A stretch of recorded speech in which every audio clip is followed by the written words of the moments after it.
Assalamualaikum warahmatullahi wabarakatuh. Halo teman-teman, perkenalkan nama saya Sari Mustika dengan NIM PU713902200039 dari kelas 3A.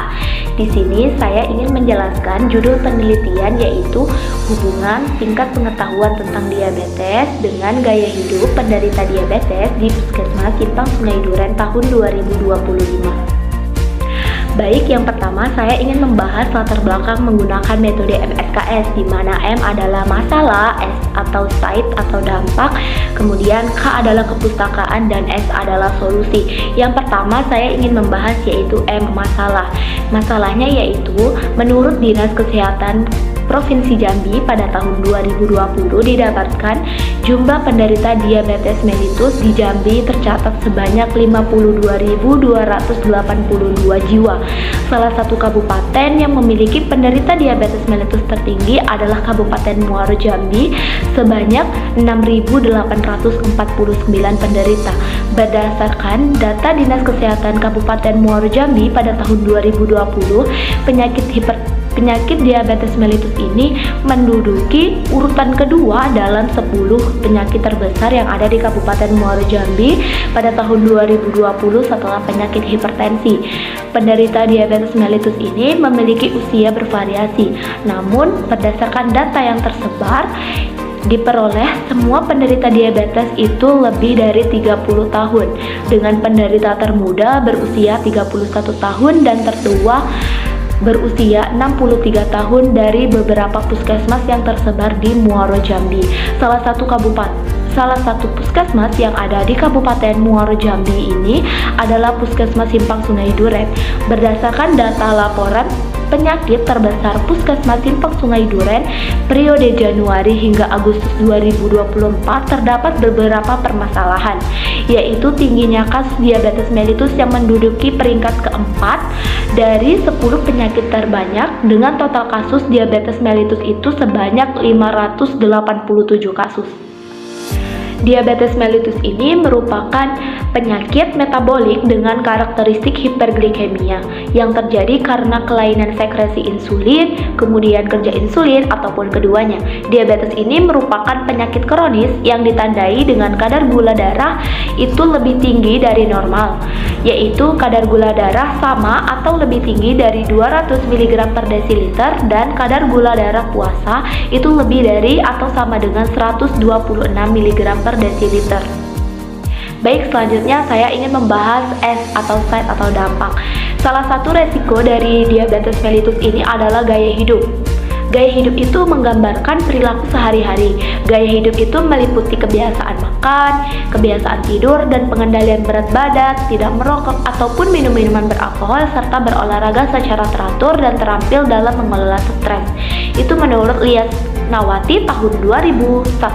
Oleh karena itu, diperlukan pengetahuan tentang penyakit ini agar dapat dilakukan pencegahan dan penanganan dengan baik.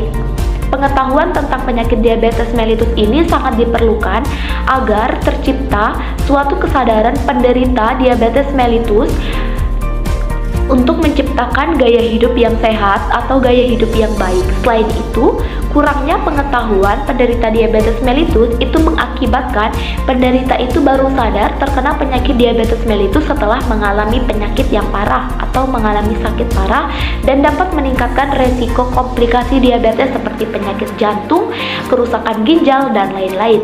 Sangat penting untuk memiliki pengetahuan tentang diabetes mellitus agar dapat merubah perilakunya dan mengetahui tindakan apa yang sesuai yang dapat meminimalkan resiko munculnya komplikasi sehingga penderita dapat hidup lebih lama dan meningkatkan kualitas hidupnya. Baik, selanjutnya saya ingin membahas tentang K atau kepustakaan. Menurut hasil penelitian yang dilakukan oleh Zeni MY UK tahun 2018 tentang hubungan antara tingkat pengetahuan dengan gaya hidup pada penderita diabetes mellitus di wilayah kerja Puskesmas Kendal Sari, Kelurahan Tulus Rejo, Kecamatan Lowokwaru, Malang, didapatkan bahwa sebanyak 53,3% penderita diabetes mellitus itu memiliki pengetahuan yang cukup.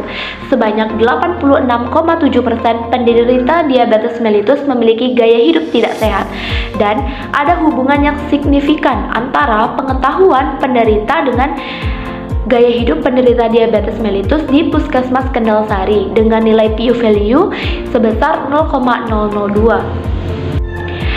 Berdasarkan penelitian yang dilakukan oleh Aziz dan kawan-kawan pada tahun 2020 tentang hubungan antara tingkat pengetahuan dengan gaya hidup pada penderita diabetes mellitus, dapat disimpulkan bahwa tingkat pengetahuan penderita diabetes mellitus itu sebagian besar adalah kurang, sedangkan gaya hidup penderita pasien diabetes itu sebagian besar adalah tidak sehat, dan terdapat hubungan antara tingkat pengetahuan dengan gaya hidup pada penderita diabetes mellitus.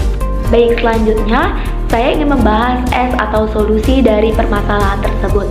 Berdasarkan hal tersebut, peneliti tertarik untuk melakukan penelitian dengan judul Hubungan Tingkat Pengetahuan tentang Diabetes dengan Gaya Hidup Penderita Diabetes di Puskesmas Simpang Sungai Duren tahun 2025.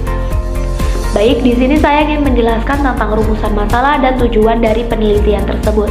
Yang pertama yaitu rumusan masalahnya. Rumusan masalahnya adalah bagaimana hubungan tingkat pengetahuan tentang diabetes dengan gaya hidup penderita diabetes di Puskesmas Simpang Sungai Duren tahun 2025. Selanjutnya yaitu tujuan penelitian. Tujuan penelitian ini terbagi menjadi dua, yaitu tujuan umum dan juga tujuan khusus.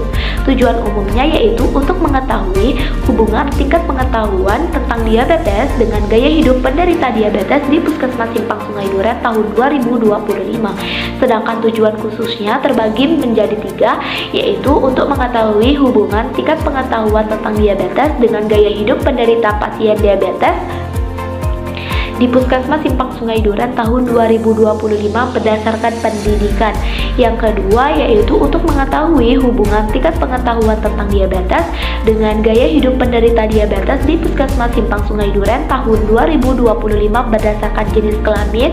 Dan yang ketiga yaitu untuk mengetahui hubungan tingkat pengetahuan tentang diabetes dengan gaya hidup penderita diabetes di Puskesmas Simpang Sungai Duren tahun 2025 berdasarkan pekerjaan.